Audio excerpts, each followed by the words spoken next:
Knowing how to win is a muscle. It really is. Today's guest, Candace Parker, is one of the greatest basketball players of all time. She was drafted #1 overall, 2008. She won the Rookie of the Year and the MVP in her first season. She's won 2 gold medals, and her jersey is being retired this year by 2 separate teams. That is just an incredible run. You develop it, you grow it, you get the result, and then you're like, oh, that's what we have to do in this moment. It is fascinating to me, though. You won in high school, you won in college, you won in the Olympics, and you're saying, well, if we'd won a championship my first season, then I would have felt like a winner. That was a struggle, but it was more through the lens of like what everybody else would think. You loving basketball as a woman, it means something very different than somebody who's equally talented loving basketball as a man. We're talking potentially hundreds of millions of dollars different. There are things that I've gone for with every ounce of myself and I failed, but I don't think I feel as bad as if I wouldn't have gone for it. To take the risk to try something, to be like, hey, I'm going to trust myself here, even though I don't maybe fully trust myself. They talk about who you want beside you in battle. It's the soldier that has relinquished the results of maybe they would die are the ones that are most equipped to actually win. And that's who I want to be.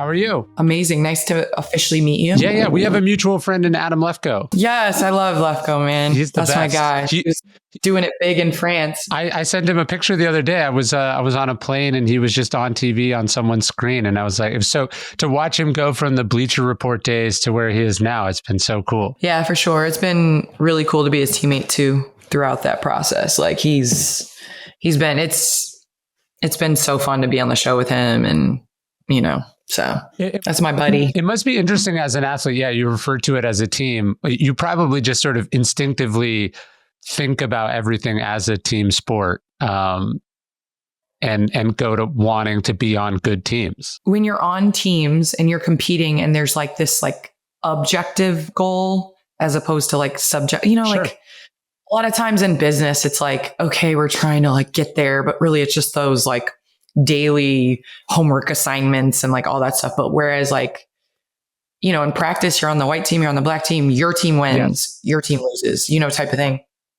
You realize like the good people that you want to be around, like no matter what, are passionate and care and like the same human. And I don't know, I consider Turner the best team I've ever been on, honestly, like just in terms of like the empowerment and the love and just being genuine and calling each other out, but still loving hard. And like, it's like, I love it. So there is something binary about sports that the rest of us in the regular world don't get to experience. Is that hard to turn off? Like, you know, yeah, in practice, you either win the scrimmage or you don't. In the game, you win the game or don't. Your season is a winning season or it isn't. It's all down to percentages and numbers. But the rest of life is not quite so neat and clean. That's the hardest thing because like in those wins and losses and like definite wins and losses, I think you learn more about yourself and you can't glaze over like whatever happened. You have to address it. Whereas I think in the real world, you can like lie to yourself more and say that you didn't lose and like, you know, and so I think it is hard to like be a team with people that haven't experienced that. Yeah. Because I think half of the battle is like what we tell ourselves, like lying to ourselves and telling us, you know, we worked really hard on that and they just didn't like it. And it's like, no, you really didn't, like, you know, type of thing. Sure. So the numbers don't lie in the way that we can lie to ourselves to rationalize or make excuses for anything. Yeah. And sports, there's really no excuses. Like you can't, I mean, if you're going to make excuses, you're going to be without a job pretty quickly.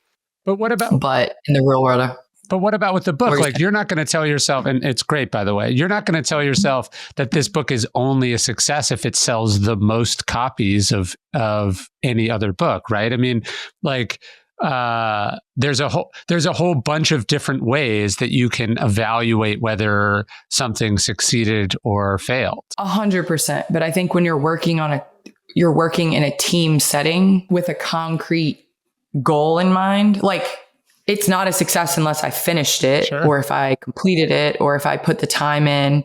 So I think you're right. It's not necessarily measured off of like wins and losses, but sometimes like when you're working with somebody or you're working on a team and you've never experienced that, you're never going to experience it if you don't make it about that. Yeah. If that makes sense. Do you know what I mean? Like, yes, I believe in what Giannis is saying at the end of the season. Not every season's a failure 100%. But if you never win in your whole entire career, like, I don't know if that was success. I mean, maybe you had success, but I don't know if that was what the whole objective of every single game is to win. Well, also, if your numbers aren't good, they're not going to let you stay on the court very long.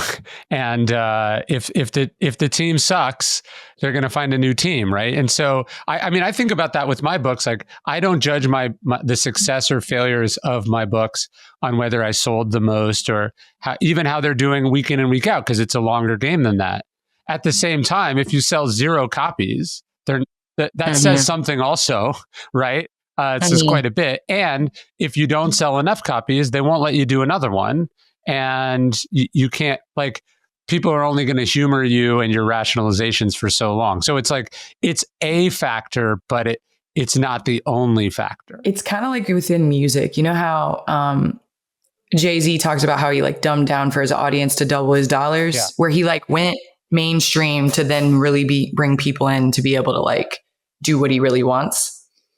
I think sometimes you got to play the game, and sometimes it is a numbers game. It is about winning to get the credibility to really do what you want to do.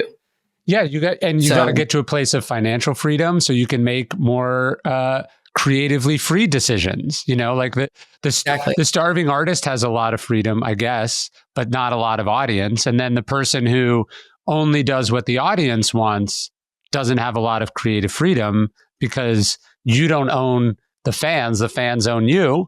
It's probably somewhere in the middle. You want to be able to play the game the way you want to play it, and at the same time have people in the stands. No, 100%. And I think it's an art.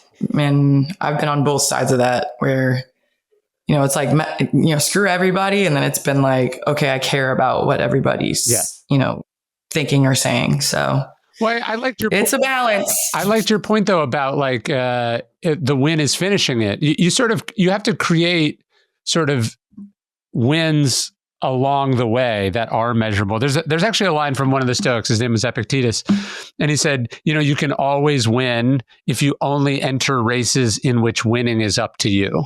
And his point was, when you sort of define what victory is, then, you know, the refs don't get to decide, the fans don't get to decide. You know, if you're trying to do something unique or special or something that only you can do, then you get to decide. And yeah, I think about it like in a book is it the best I was capable of? Is it what I was uniquely setting out to do? Did I finish it? All those are metrics. And I want to chalk up as many wins as I can until it comes out. And then there is this other victory, which is, you know, how did it do? That can't be the only victory, but it's got to be one of them. Yeah. And I think it's hard to like turn that off when you are competitive. Yeah. Because, I mean, you want it to be all of those things. And sure, one of my favorite artists ever just came out with a soundtrack, Lil Wayne, and I haven't listened to it yet, but I haven't heard great reviews about it, which I usually like to listen to the album before I get the opinion. And it's hard balance in this world now, because like people can sway just off of social media what you truly like. Yeah. And so you can't make it for that, but it also is sometimes you only get like one swing. Like it is sometimes you only get one time. And especially like women's sports, sometimes you do get one big stage. And if you don't captivate, then, you know, that's kind of, you're going to have to wait a really long time to be able to do it again. Yes. I mean, I sometimes think of the metaphor, like when I'm thinking about my career, I sometimes think about it, the metaphor of like, I just want to be in the league. I don't necessarily like how long can I be in the league? Can I be one of the people doing it? And then there's a certain amount of stuff that's outside your control, right? You don't control what other players the GM puts around you. You don't control who's having a great season on another team. You don't control the refs. You don't control if you get injured. But you sort of do control whether you are yourself playing at a caliber that's worthy of being, you know, the couple hundred men or women in the game. That part's up to you. And I like that. I like the just being in the game. But there are a lot of ifs. Sure. And throughout my entire career, you try to put yourself in other people's shoes, and the saying of in kindergarten, keep your eyes on your own paper. Yeah. You got to keep your eyes on your own journey, because you'll drive yourself crazy with that. Somebody else's tools or that they were equipped with, or their upbringing, or what they had from the start, but you don't know all the other things that they're battling through. And so, it is difficult to not, look at, okay, well, if I would have had, a general manager, if I would have had this coach or Sure. an organization or whatever. So I don't know, it's cliche, but you play the hand you're dealt. Yes. And you do it to the best of your ability. So I don't know. I think we would drive ourselves crazy in society if we were all trying to figure out what everybody else had. Yes. Yeah. And sometimes you think you want what someone else has, but if you actually could experience what it was like to be them, maybe you would. I'm sure you've met, you're obviously a very competitive person. And then sometimes you meet someone and you're just like, I'm glad I'm not that competitive. That seems like a curse you would put on someone. I'm psycho, but I realized I watched The Last Dance. Yeah. And I was like, yeah, I don't I idolized Jordan growing up, being from Naperville, Illinois. Yeah. And, I was growing up in the 90s when it was they won 6 championships. But then after watching The Last Dance, it was he has to go home with himself every single day and be all of these other things that aren't trying to win a championship. Yeah. He has to be a father, a husband, a friend, all of these things. And so I can't speak because I don't know him on a personal level, but I know that would be really difficult to turn off, that level of competitiveness, back against the wall, almost making up stuff to put yourself in a place of wanting to demolish or destroy. Yeah. That has to be really hard from a human standpoint. Totally. Yeah. Wright Thompson, the sports writer, has a piece of, I think it was in ESPN. It was Michael Jordan at 50. And it's a profile of Jordan on his 50th birthday. And there's this scene in it where Michael Jordan's you have this one thing, your competitive drive to win. And he's that's what makes you great. But then you can't, exactly as you said, you can't turn it off. And also, it's still manifesting itself in every aspect of your life. So you'd think, hey, this guy owns a basketball team. He's living the dream. But the basketball team sucks. So he's miserable, right? He gets to golf all day in the best golf courses in the world, but he has to stomp on the throats of his opponents. He can't, he has this superpower, which is his desire to win. And as long as that was matched up with being on the Bulls, it was, a decent existence, but it's probably somewhat torturous when you're not on the Bulls. I watched his Hall of Fame speech, and you're just ooh, you can't even enjoy this moment.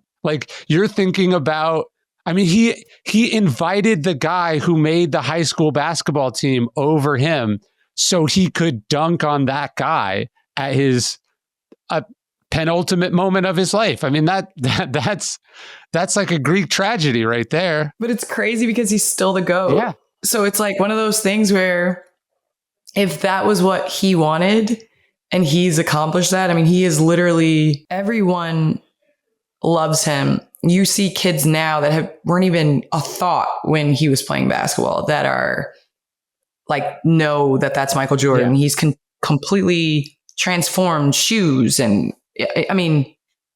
billionaire status as an athlete. It's crazy. But I this saying that always comes back to me is if you can't enjoy your cup of coffee in the morning, then you can't enjoy anything big. Yes. I think that there still has to be joy in those moments. And I think that's my takeaway is for a long time, I thought that the next bet, okay, I'm going to win okay. And so, okay, and I didn't really stop to enjoy those moments. And I feel when I started really enjoying waking up and having the slow mornings and really enjoying just sitting around the dinner table, that's when those moments got better. Yeah. Like that's when those, I really could take in what just happened. And I think as athletes, like we're literally taught to be machines of like, keep the main thing, the main thing. You are literally trying to go out there and just score more points than the other team. And now you're doing all of these things that you've always dreamed of, but it's still not enough because you're a machine. So I think there's a gift and a curse because the greats usually, Kobe was crazy. Yeah. Like I remember, KG was crazy. I remember my ex-husband played for the Celtics and Kevin Garnett was behind us on the bus. And Doc Rivers was big on having the family around and stuff. So we could ride the bus, we could ride the plane back, whatever. And KG was back there talking himself through the whole game. Like staring straight on the bus. You stupid. You should have went left. Like you didn't go right. Like pump fake. Stupid. Like just going in on play by play for the game. Like it was crazy. So you have to have a level of like craziness to be as great. But then there's very few people that have the balance to be able to accomplish that, but also be the human level of understanding. Like, it's like, can you keep it on a leash or can you get it under control? That's actually maybe the ultimate superpower. Cause you're not going to win if you're not competitive, if you're not driven, if you're not intent on being the best. And yet if you turn those up to a degree, you'll never be able to enjoy those things. And so when you find someone who's really good at what they do and they're not a machine or they're not a monster, like that's the sadder part is how many great artists and actors and entrepreneurs were monsters too. There's a term, the art monsters, right? Like they're sort of, they've got these secret demons and they can't turn them off. And so when you meet someone who's extremely accomplished and then seems to have a good handle on themselves, it's like, you're like, oh, that's actually even rarer. Like I was having lunch one day with Manu Ginobili and I was like, man, it just hit me like this dude's got 4 rings. He's got an Olympic gold medal and he's not like vibrating with intensity and meanness. Like clearly you don't accomplish what he's accomplished if you're not deeply passionate in all of these things. And look, I don't know him I'm not married to him. Maybe he's actually horrible to live with. But the point is, when you see someone who manages to sort of have that bigger package, which is like a family life and balance, and they can appreciate what they've achieved. It's not all discarded in pursuit of more and more and more. You go, that's who I want to be like. That's the harder victory. And that's the balance of it. Like you can't, like you said, there's very few people that can just like, I was reading a book and it was talking about like, when is enough? Yeah. And you don't usually know what enough is until it's enough, until it's well past enough. And that goes from, I think it speaks to the society we live in of always moving the goalpost, of always wanting more.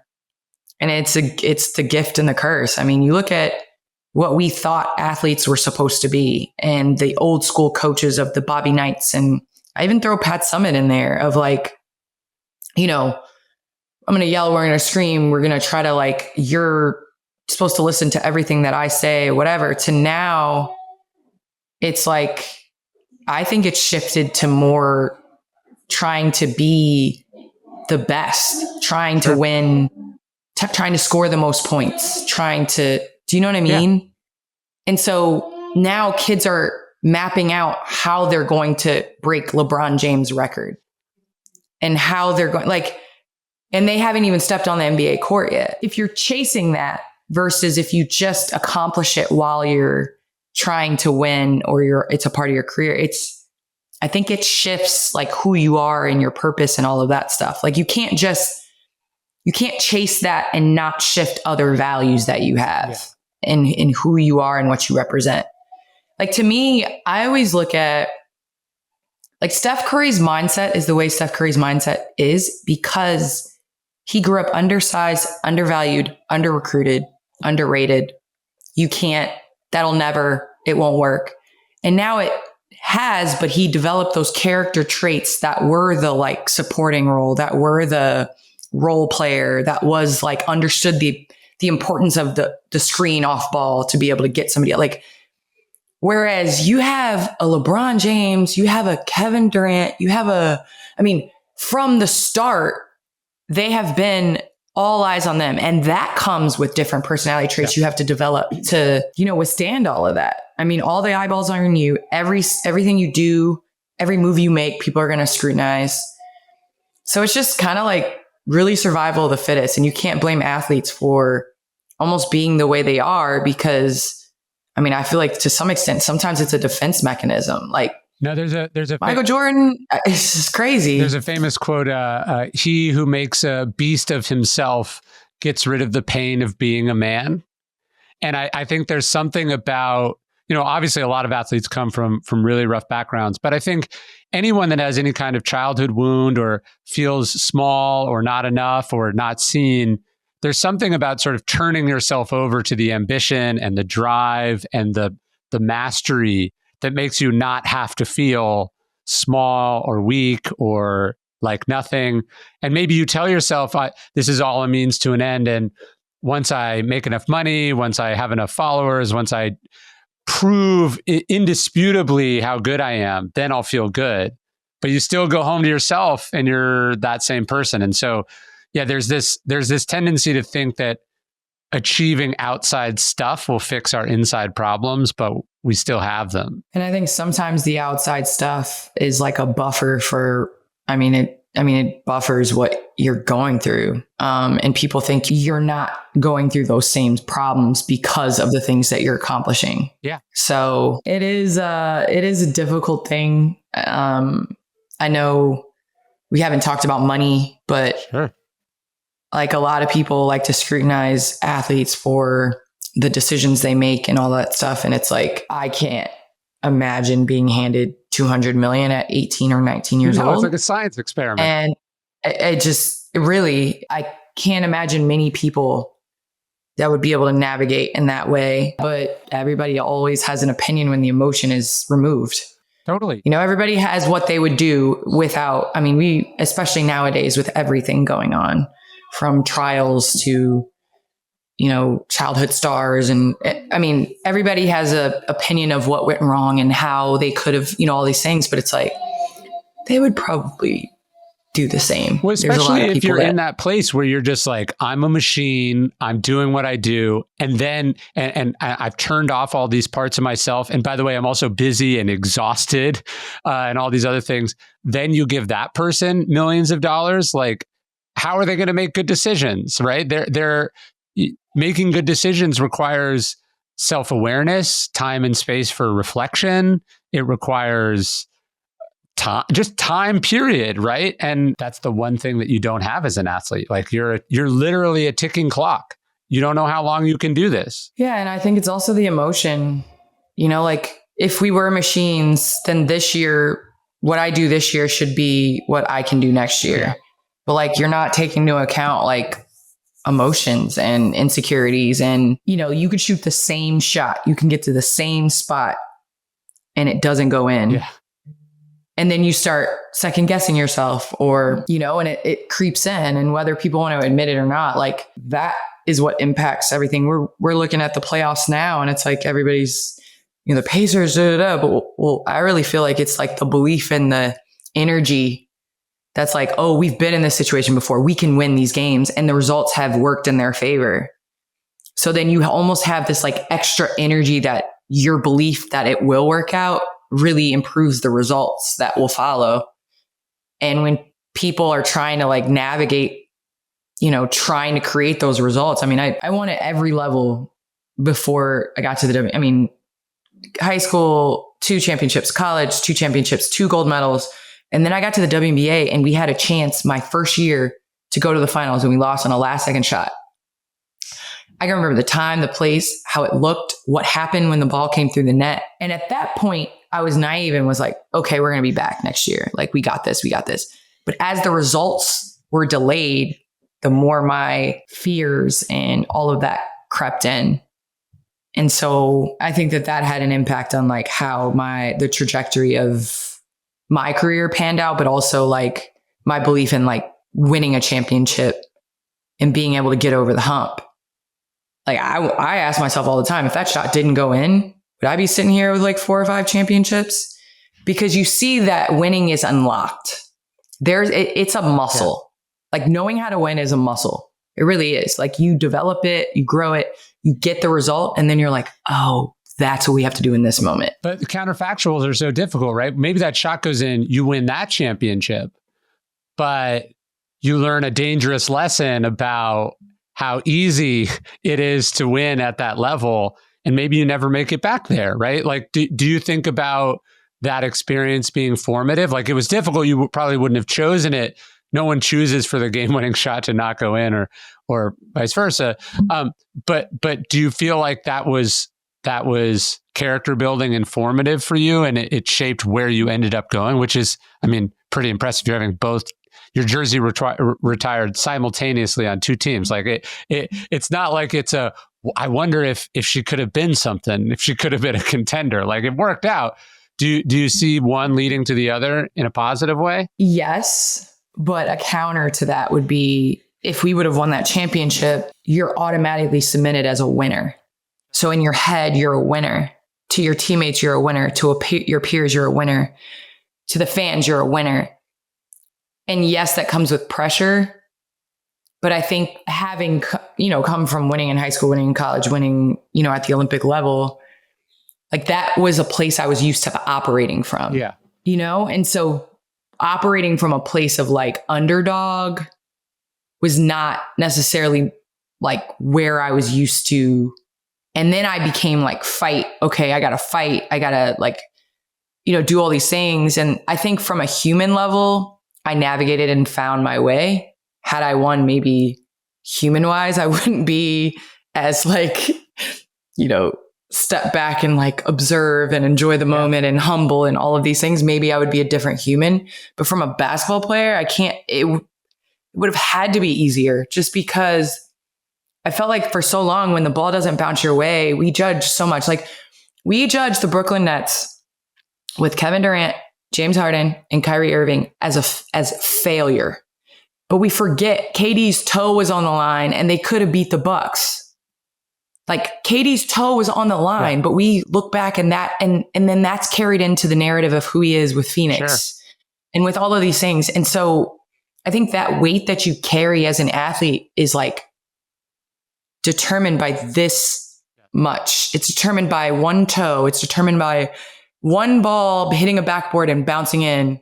Like, you know what I mean? Yeah. And so, but that just speaks to like, I mean, I guess we went the long way in saying results matter. It is fascinating to me, though. You won in high school, you won in college, you won in the Olympics, and you're saying, well, if we'd won a championship my first season, then I would have felt like a winner. I don't know. I think the past is predictive. I imagine you would have woken up the next day and gone, see, now I have to prove that it wasn't a fluke. Right? Like I don't know if you actually would have felt that way. We never do. And the fact that no amount of objective winning previously got you to feel like it had been cemented is the way that we move the goalposts on ourselves. We do it to ourselves. I always say this, like the greater emotion is losing. Yeah. Like it keeps you up at night, it eats you up. It fills you with regret, makes you like an angry person. I don't know, like losing it's like a flesh-eating disease. Like it just eats at you. I can't explain it. I could be physically sick, when we lose games like that. Winning is one of those things. It's like, you've gone through life and you just had filet mignon and ribeyes and you're like, cool, whatever. And then you taste that Wagyu and you're like, there's another level. More of that. Yeah. Like I'm not cool with just tasting it and like having it and whatever. Like I want more. So now every time I go to the restaurant, I want an A5 Wagyu. Like that's what I want. And that's what winning is. You literally win and then you go to sleep and you wake up and you go to the next season and you want to do it again. And so it really is unhealthy. Like it's it's really unhealthy because if you think about Tom Brady is one of the greatest, 7 Super Bowl championships, but he still lost more than he won. Sure. And still his last season with Tampa, people scrutinize him the next year. It's insane. It's also weird to think that not everyone thinks that way. Like my oldest son is 8, and he's just not, sports don't really light him up. And it's, but he still plays. And we had to have a talk about I know you don't care that much. You're just happy to be there. But some of the other kids, it fucking sucks when they lose. And so by you either have to not do this, or you have to understand that your decisions are having consequences for other people. Right. And then my wife, sometimes we argue talking about enough. I'm well, I got to do this. I got to do this. And she's like, why? What do you mean? There really is something ineffable if you're that person and you're talking to someone who isn't wired that way, or maybe a not nice way to put, who isn't broken like you are, to have to explain why you have to do this thing or why this thing matters to you so much. They're just what are you talking about? That's not true. You don't know any different. Yeah. That's your personality. Yeah. I do the same thing. And it's funny because I travel a lot, and one of my friends decided to go with me on a trip, and he was like, this is crazy. This is what you do. You land, and then you go work out, and then you go to the studio till 2:00 in the morning, and then you get up and you work out, and then you do your meetings, then you go back to the studio. He's like, you do this every week? You're isn't this great? And I feel it just becomes, I'm it is awesome, type of thing. But it's I don't know. I feel that's the gift of the human body. We're wired the way we're wired, and we adapt. And I think it's all in all, what we want to do. I would be psycho if I was just sitting here not doing anything.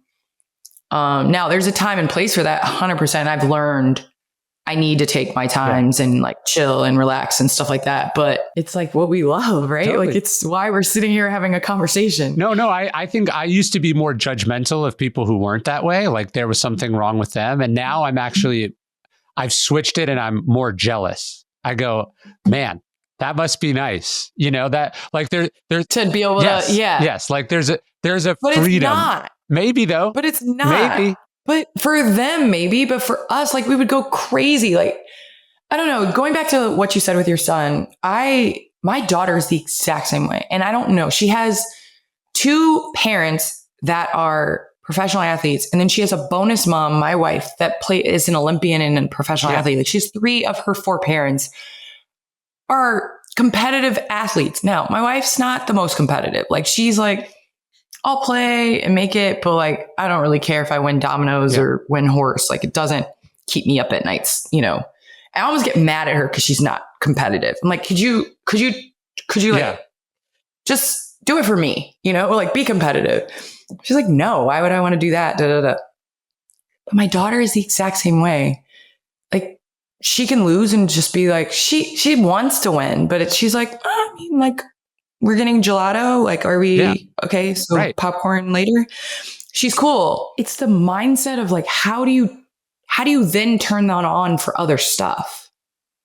How are you then competitive when it comes to taking a test, or competitive when it maybe that's success as a parent though. Sports. Maybe you have actually raised a child that feels good and loved and enough and comfortable in themselves, and they realize that external stuff doesn't say anything about them internally, and then when they find their thing, whatever that is, maybe they'll have a little bit more of the competition, but they won't have to turn themselves into an animal or a machine to get enjoyment about. Sometimes you meet people and they're oh, I just love painting, I just do it, I just do it for fun. And I'm what would that be like? I can't not turn it into a job. You just enjoy your hobby. It is so true, because everything, it doesn't matter if it's beach volleyball. That's my new hobby, or cycling. I'm Pelotoning, and it's Pedals by Patty will pedal by me. And I'm did she just she just pedal by me? Like, yeah, no, or the that's not about to leaderboard, you're like, happen. I can't let this person I've never heard of in my life be one space ahead of me. And then they try to high five you. I'm like, oh, don't do that. Don't high five me after you pass me on the output. Like, now I'm chasing you down. Right. So it's just something you can't turn off. But what I think parenting has taught me is we are literally just guardrails. Yeah. They are going to go where they go. We're just trying to keep them from falling off the cliff. That's it. Yeah. Because they are wired the way they are going to be wired. We can like plant seeds and but they're going to go with what you give them, the way they're going to do it. And so I've learned I'm not trying to turn my daughter into a competitive, crazy person, but I am trying to get her to shift her mindset to like, okay, let's figure out what we're committed to and let's work hard at that and commit to the process. And we don't have to be, a crazy person to be able to like succeed at stuff. We're also not going to like be not a great teammate. And, so I think it's just my guardrails have been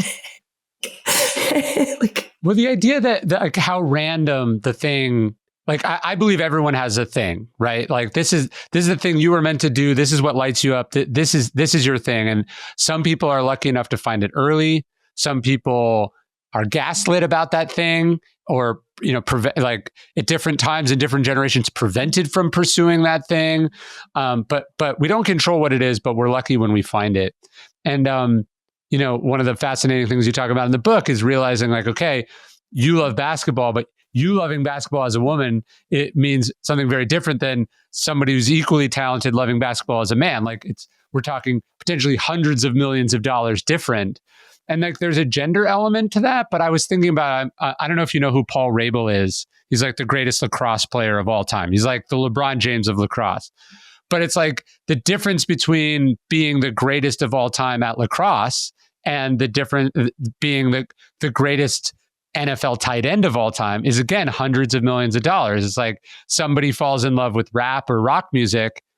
Somebody else gets lit up by the cello, again, very different. Like I love writing. That's what I do.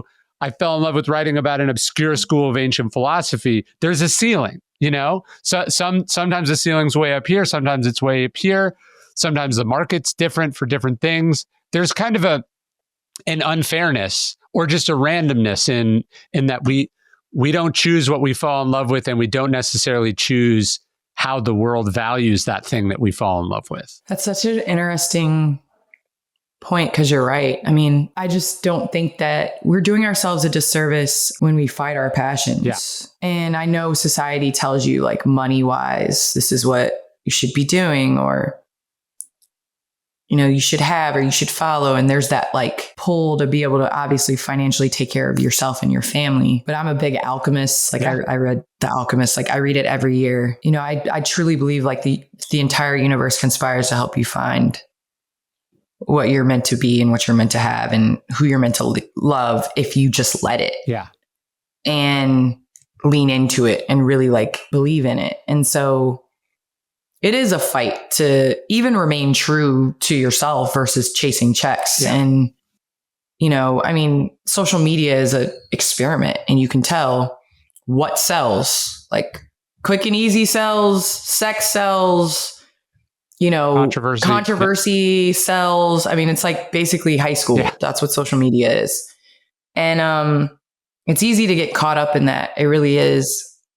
And some people have to. I mean, that's the way that they have to live their life, and that's what they want to do. But at the end of the day, I really, truly believe like my job in just being me is to find what I'm passionate about. And my job as a parent is to steer my kids to what's going to be their passion. Yes. And it sucks to think about, the lacrosse player that doesn't get the same love and notoriety as Michael Jordan or LeBron or any of those players. And it sucked. Yeah. I came out of the high school the same time Dwight Howard came out of high school. Yeah. Completely different trajectories. And even now to this day, looking back, if we would have had NIL when I was in college, because I think $ zeros, those zeros at the end of your check, they matter. They matter in the amount of respect that you command when you walk in a room, and the amount of conversation and eyeballs and things like that. It matters. And so, I mean, that sells. Yeah. And so, yes, I'd be lying if, that is unfair. But I think it's more of like, again, going back to like you having to live with yourself every single day. It is phenomenal when you're able to do what you're passionate Yes. and for and your purpose, and it just wakes you up in the morning and you love it. And so to be able to have a job, even now, like the television is on for the pregame show, the basketball game, the postgame show, and then we go to sleep and I wake up and watch the next day reactions of the game. Like I am in love with sports. And so to be able to say, like, when my family's looking at me crazy, like, can we just turn off this game? To be able to say, like, it's my job. Yeah. No, that's the dream. It's the dream. And so I don't know, like, I'm sure writing, you probably when you were younger went and wrote all the time and went and you enjoyed it and things like that. And it's like now to say like, no, I have to write. It's my job. Like I have to finish this. It's my job. Like, yes, it comes with a price, but it also is something that you're passionate about. Yeah. And look, I don't like this sort of, just be happy to be here and take what they give you. Like, no, you're not doing anyone a service by getting paid less than you're worth. And you'll only get paid what you demand and what people sort of collectively come together and fight for. So that's what it's all about, especially if you're delivering value for, large corporations. Like take them for all that they're worth. That's part of it too. But yeah, the dream of going, hey, I get paid to do a thing that, if I'm being honest, I would definitely do for free. That's a fucking amazing thing. That's what I think is a cheat code, man. Like when Turner and Amazon were like, yeah, we're going to pay you to commentate on basketball. I'm like, so yeah. Instead of sitting on my couch watching March Madness, I'm just in a studio watching March Madness, and we're going to just go through all the games and watch the game winners. And I mean, I'm going to Indianapolis to the finals. Like it's just, I'm living my childhood dreams for sure. Well, this is why you have to have agents. Like when I hear people like, I represent myself, I go, how could you possibly do that? Because there's an inherent bit of leverage that they're always going to be able to exploit over you, which is they know you like doing this. You need somebody else to go in there and act as if you're willing to walk away because you probably aren't. Like no, it's true. You love the thing. You would be doing it anyway. You need someone to I would say monetize your value. Yeah. And you need someone that isn't, because you're right. We would be doing this for free. Yes. Honestly, don't tell anybody. Yes. You need a neutral, or not even a neutral. You need somebody else to go in and go, here's what it's worth on the market, not what it's worth to them as the person, because they're fundamentally biased. You need someone in there to be like, hey, we're not only are we asking for market rate, but we're going to push market rate, because that struggle, especially also, if you have that sort of insecurity part of you that's just like wants to still be a part of it, doesn't want to miss out, you'll say yes to stuff that you need someone to step in and be like, no, they also have a family. They also have this, they got to take care of themselves. That's a daily conversation my agent and I always have. He's like, no, you're not doing that. Like, we're not doing this.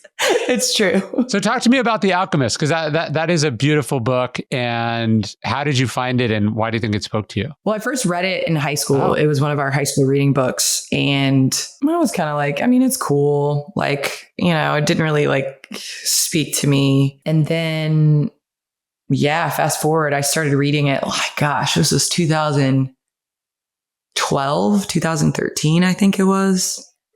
And or was it high school? It might have been college. But anyway, 2012, I picked it up again, and I was at a fork in the road in my life. It just spoke to me in so many different ways. Yeah. It just spoke to me through the lens of just putting my head down and fighting for my passions. But it also spoke to me in a way of 2013, 2014, I was overseas in Russia. It was cold. I was miserable. I was by myself. I was literally just trying to keep my head above water.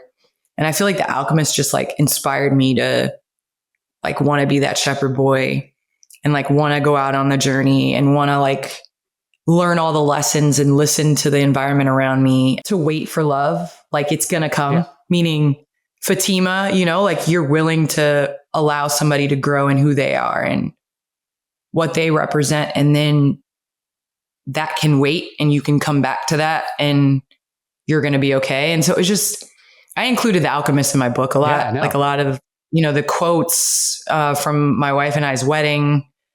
Everything was the Alchemist. I mean, to this day, we still read it together and it's unbelievable. Well, I always love when someone has a book that they didn't just like, but they come back to it over and over again. There's something about that experience. What do you think? Obviously, the book doesn't change. So what do you take out of it in all these subsequent reads? Well, my wife's Fatima. Yeah. I've already determined that. She allowed me to like complete myself and work on myself while like being patient and understanding and all of those things. But I think it also changed the way that like I looked at the world. Like I really valued the things that were closest and personal to me and not necessarily worried about what other people thought I should do. They always talk about how people don't want to marry like they want to marry the bakers and the shepherds and all that stuff. They don't want to marry all of these. And I don't know, it just spoke to me because my wife came in a package and I'd only dated men before that. I'd only been with men and I'd always pictured myself with a Prince Charming. And then it just was, over the years, it's like all of these different parts of the book just speak to you in different ways. I mean, even the way that you talk about at the beginning and, looking at yourself and your reflection, the short story they tell at the beginning of the book, it literally is just, how can I wake up every single day and be able to look at myself in the mirror and know that I'm working towards something great. And then when you're doing that, the entire universe is going to conspire to help you achieve it. And I truly believe in that. Yeah. Like truly. It's interesting, like the hero's journey, we think about it as this sort of straightforward thing. But like I've always been struck by the fact that like the second step on the hero's journey is the refusal of the call. So we get the thing or we feel the feeling or the sensation or the pull, and then we second guess ourselves. Like this is true. I think, should I do this or should I do that? Should I go for this? Should I go for that? It must have been strange. Having feelings for your wife and then going like, wait, am I a person who does that? Like you're having to literally reconsider your entire identity as a person. That would be so overwhelming. So none of these things are straightforward or easy. But the crazy thing is, it's not me. It took time for me to do that. Yeah. And that was a struggle, but it was more through the lens of like what everybody else would think. Sure. And I feel like that's where the Alchemist helped me. Yeah. Realize that it's me that has to wake up every single day with me. Yeah. And we live our life, and I'm not going to get this quote right from the Alchemist, but it's basically like we live our life. I was trying to look up this quote. I wrote it down in my notes, but basically like we live our lives for, I'm going to find it. We live our lives for everyone else. And then you wake up one day and, you've gone through the monotony of like, I'm going to get this quote. Hold on. I think I have it. I'm looking for it. Yeah. I'm like, I have it in my notes and I'm going to get this right. Are you a note taker? Yeah. Yeah. Like this is your book. Freaking love you. Freaking love it. Do you have a specific genre of books that you're most interested in? I'm usually read biographies because that's what I find, the stories that go into my book. So I read a lot of biography, a lot of history. So your history, what part of it, like what time period? Well, I write a lot about, Greek and Roman history. So that.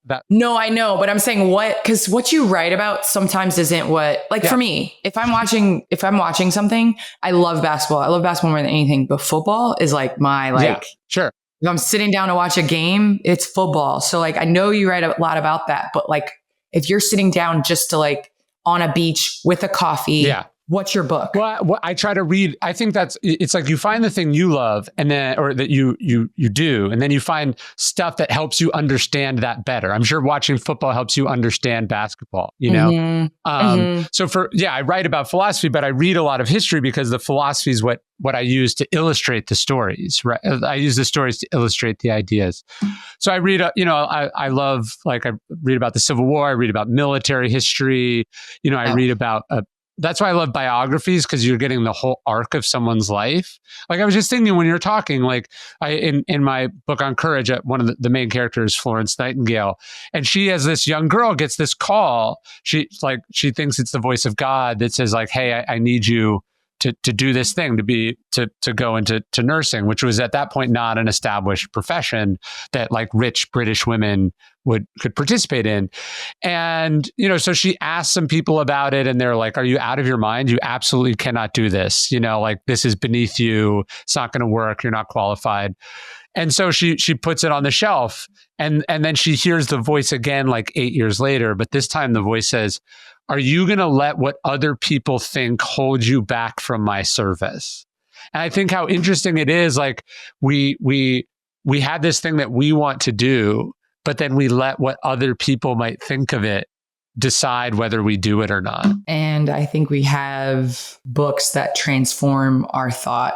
And that's why I love reading, is there are so many books that have spoken to me, and I'm a note taker. Yeah. So I highlight, I go back, I reread, and then I kind of like analyze what it is. Cause I know they say that you have to read a book 2 or 3 times to really like grasp its true meaning.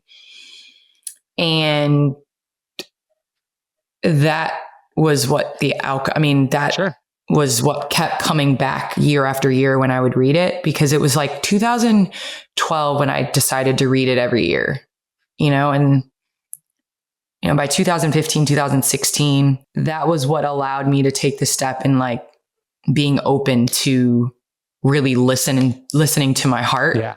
Cause they talk about like the soul of the universe and like the soul of the world and how it's connected. And I just really, truly believe that stuff started to align when I started to align with like what my passions and my values were. Yeah. Like other stuff started to align as well. And I don't think it's by chance. Sure.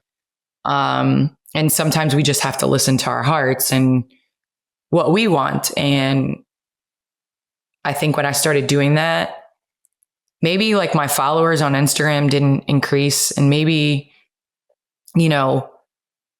the reach that I had and the videos and stuff like that didn't get the most views, but I like go to sleep every single night at peace. And I wake up in the morning excited to live the day, like whatever happens and go, and then everything's not perfect, by any means. But at least you're being yourself, right? But at least I'm being myself. Exactly. I'm going to find this quote. All right. No, I remember, because I'll say this while you're looking for it. I remember reading The Alchemist before I'd really gone for it as a writer. And there's some level where it's sort of beautiful and inspiring about going for what you want and following your dreams or whatever. But you don't really understand what any of it means until you actually put yourself out there and do it, right? Like you can only have a sort of surface level understanding of what he's talking about until you've taken that like sort of real first step. I found one of the quotes. I don't know if this is the quote I was talking about, but like, tell your heart that the fear of suffering is worse than the fear itself, or the suffering itself. No heart has ever suffered when it goes in search of its dreams, because every second of the search and the second encounter with God and with eternity. I think for a long time, a lot of people, we feel like we are willing to suffer to satisfy what we feel like the cookie cutter or box or lane that we have to fit in. Sure. And that goes with being stagnant. That goes with not taking the next step. It goes with maybe continuing to write as a hobby and not going for it with your, with every ounce of you. And, there are things that I've gone for with every ounce of myself and I failed, but I don't think I feel as bad as if I wouldn't have gone for it. Sure. And I told myself that, like in life as well, like when you're trying to pursue being happy, like you got to kind of take the same blueprint for that as well. Well, I imagine sort of going for it professionally and knowing how hard that was and knowing how people didn't always understand, but then also knowing how rewarding it was, probably informed your ability to go for it personally, like to take the risk, to try something, to be like, hey, I'm going to trust myself here, even though I don't maybe fully trust myself. What's crazy is like, I think I lost that, like how they talk about in The Alchemist, how like children are so innocent and they believe in all of this stuff. And then the world kind of like makes them fit into the box that they think that they should fit into. Yeah.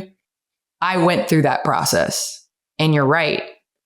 I think it did take me knowing what it took to get to winning and all of these wins and losses and championships and all of those things to really value taking the chance of truly trying to like fight for your passions and do it with the people that you really truly love. And I know we live in an amazing world, but let's just be honest, it is a lot easier to live the way the world wants you to live. It is. It's a lot easier, but when you're not connected to that and your soul doesn't want that, like I'm 6'4". People fought for so long. Do not dribble, just turn and shoot and make it in the paint. And my dad was like, no, you're going to play point guard. Cause what if you don't grow anymore? And then I learned how to like dribble, pass, shoot, take the rebound, go coast to coast, dish and assist, all those things. And then now, because the world now sees it through a different perspective or viewpoint, now it's positionless basketball. Yeah. So now it's like, if you can't do that, then so what about all the people that just stuck to what the world told them? Totally. They're left behind. I don't know. I feel like if you're scared to do something and it's in your heart and it's what you want and what you value, like the world changes. We've seen that. I mean, it changes, times change, but, I believe like fighting for your passions is like the most important thing. Yeah. There's a quote from Seneca. He's saying that too many people lack the fickleness to live as they ought. And he says instead they live simply as they have begun. The point being like, we just get comfortable with how things are or how they're supposed to be. And we close ourselves off to what they could be.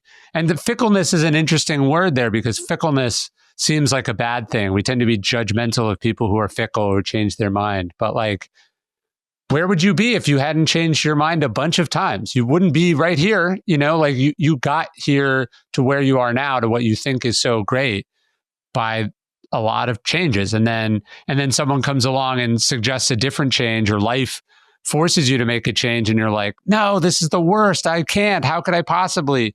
So there's, I think the idea of like we're products of change, but then we hate and are afraid of change is one of the kind of paradoxes of our existence. And it doesn't matter how many times change is thrown at you, it's still uncomfortable. Yeah. And you're still, it's still uncomfortable, but I feel like it's less uncomfortable. It's the same thing with decision making, when you're trying to make choices and there's a fork in the road and you really truly believe that you go left or right. And this is this determines who you'll be in the future. Whereas sometimes the way you look at it, can change that as well. Again, one of the easy reads, Chop Wood, Carry Water by Joshua Medcalf, is a really good book and something that I read when I was kind of on my journey of trying to win a championship. And it taught me to like relinquish results and really truly live and die and breathe in the process. And when you do that, they talk about who you want beside you in battle. It's the soldier that has relinquished the results of maybe they would die are the ones that are most equipped to actually win. And that's who I want to be. Like, I don't want to be results driven because listen, like the can-do mindset could sell 300 copies and I still put passion, purpose, and energy into it. But it's not going to keep me from like, if I want to do something else, or if I really feel like I need to express myself in a different way from taking the next step, And I mean, I just think that sometimes we look at no's as like, okay, this is a stopping point, but really it's just like a pivot. I think you want to get to a place, at least what I've tried to do, where like sort of the winning and the success is extra. So like, it's not that you don't want it. Of course you want it, but like you've already gotten most of the value out of it, that you wrote the book you wanted to write, it says what you wanted it to say, you're proud of it, you didn't phone it in, you did all the things that you could do. And then, you did all the marketing that you could do where you have influence on how it does. And then if it sells 3 million or 300, obviously 3 million is preferable to 300, but it's all extra on top of what you've already taken out of it. And that's I think where you want to get. Like in New Orleans, they have this word lagniappe, which means like the extra donut that gets thrown in there, like the baker's dozen. Yep, baker's dozen. Yeah. And I love that. I think about that word all the time because it's like, yeah, sure. It's like, I want to get paid. I want the bonus. I want the sales. I want the recognition. But like, that's not what I'm doing it for. That's the extra on top of what I've already taken out of getting to do it. Couldn't agree with you more. I think I've gotten to a place where like your validation, and it's hard as an athlete because your validation does come from, and it's an entertainment. Like basketball is an entertainment, but yeah, like I think the more I've been on this journey, the more I'm like, you have to have those internal validations and reasons for doing things, because if you depended on the external, like they love you, then they hate you, then they wait for what's next. Like that's literally the cycle of everything. It doesn't matter if you're a writer, actor, you're seeing some of the most beautiful women ever to walk this earth be scrutinized as they get older. Like it's like, you know what I mean? And so it's literally a society of what have you done for me lately? And if it's, if you're at the perfect time and how many zeros you have in your check and all this stuff, and it's like, but you have 24 hours in a day where you have to live with you and you have to do what makes you happy. And I think the people that are doing that, it doesn't matter how many zeros are on their check, how many followers they have, all that stuff. It really is about them and the circle that they have. That's truly happy. I mean, you see the billionaires that are unhappy and you see people that are poor that are the happiest. So, obviously it's not any of that stuff. It's just about how you deal with it internally. And so I think it's getting to that place of Zen that I'm still trying to master. I haven't mastered it. Likewise. But still trying to master it. I've glimpsed it occasionally. I certainly don't have it. Man, me too. And I glimpse it in like the smallest of moments, which I think is super special. So, well, I thought the book was incredible, and I do hope it sells 3 million copies. And it was awesome to chat. Thank you so much. I appreciate you, Ryan. Awesome. Well, it's great to meet. Hopefully we can do it in person someday. Man, I hope so. Where's home base for you? I live outside Austin. Okay, cool. Yeah.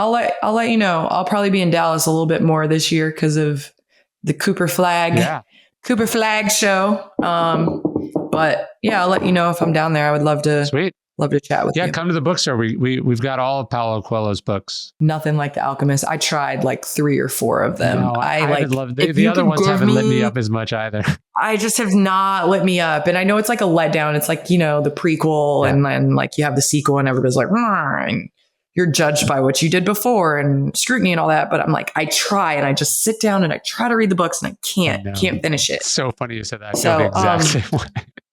You got to let me know, like, because I always, whenever I do podcasts like this, I would love to know like a history book that right now I'm reading. Yeah, what are you reading? Right now I'm reading Franklin and Winston. Oh, that's good. So I'm big on John Meacham's great. Yeah, I'm big on World War II, civil rights. So those are kind of like my 2 Okay, so eras. I got 2 for you then.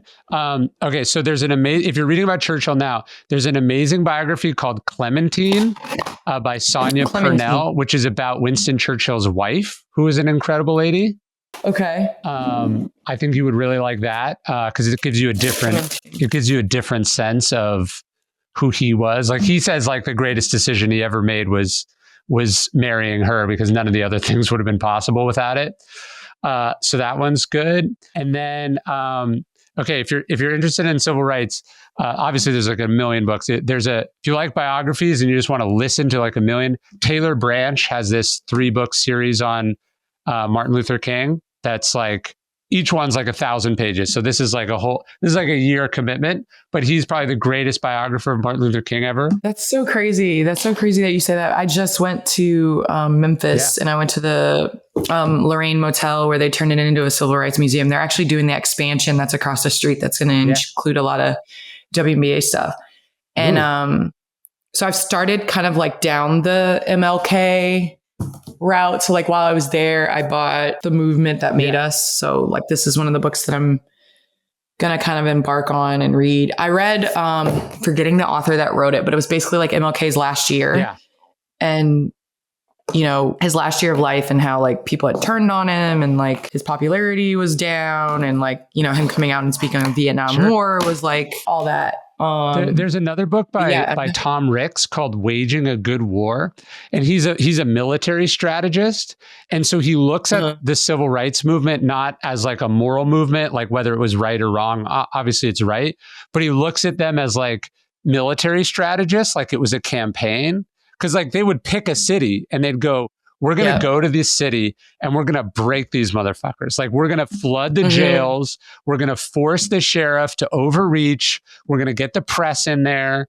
And so he looks at it like, I think we've kind of learned the wrong lesson from the civil rights movement, which is we're just like, they were right. And they went out and they protested and that changed everyone's mind.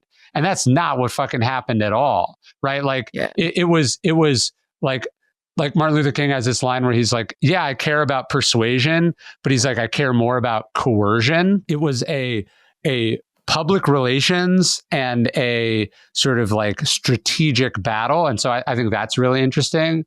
And then I just did a book that you might like. Do you know who George Raveling is? Did you ever meet George Raveling? Yes. Wait. Hold on. Oh my gosh. Yes, I know who that is. Who is that? He's in the movie Air very briefly, but he's so... Yes. Okay. So Nike. Yes. He's the guy that brings Jordan to Nike because he was on. Yes. He was Bobby Knight's assistant, but he more famously at like 25 years old, he'd been a great basketball player. He's one of the first Black players at Villanova. One of the first. Anyways, he gets roped into doing security at the March on Washington. And because he's like 6'5", and so you can see him. There's pictures of him standing there. But anyways, when Martin Luther King walks down the steps, he hands George the "I Have a Dream" speech, which he owned until recently. He just donated it to the African American Smithsonian. That is unbelievable. I never knew that. Yeah, and then he just happened to go on to be the director of international basketball at Nike. For Nike. That's incredible. I just watched obviously the Bayard Rustin, which they did an amazing job on Netflix. Like I really liked. What I liked how it was, and I just went to the museum and they did a whole nother exhibit on him, and his partner donated like all of his stuff. Donated like letters and like heads of states that donated letters to him, and like letters directly from King to him, like kind of trying to organize, like they have a whole section on like when he organized the march, and like they have his drawings of where he wanted stuff, and like it's really cool. So I'm definitely going to check that out. I'd never heard that about George. I'll get your address. I'll send you that one because I just sent a bunch to him to sign. So I'll send you one when I get him back. You're the absolute best. I would like nerd out. I'm definitely coming to Austin. I love this stuff. Like this look, if you want to have your heart broken as far as civil rights go, you've probably read Wright Thompson's stuff. He's such a great sports writer. But he did a book on Emmett Till that is like, fuck. The premise of the book is he realizes, because he's from that town, that like one of his neighbors, the barn where they murdered Emmett Till is just still there. And the guy stores his Christmas decorations in it.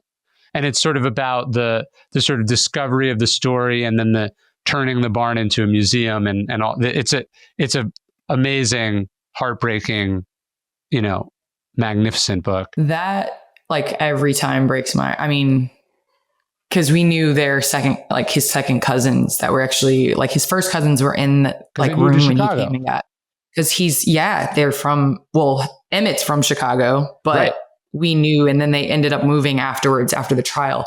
And there's the book, The Race Against Time. Yeah. Have you heard of that?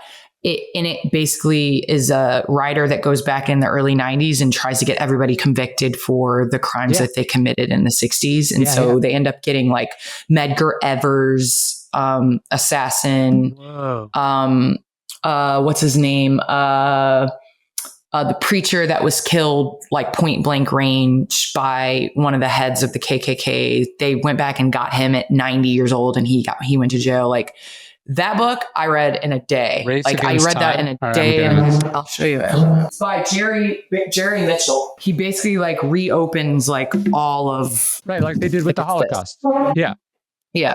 And he like reopens all of it. And it is crazy because actually Medgar Evers' brother and his mom were actually at the trial. Whoa. And all his kids. And like they reopened the 16th Baptist Church. Yeah. They were able to like take down him. Vernon Dahmer is his name. So yeah. All right, I'll get that. So this one was a great book. All right, we're gonna have to start a book club. Let's do it. I'm serious. We should do it. I would love to do that. All right, I'll get your info. I would love to do it. We'll share books.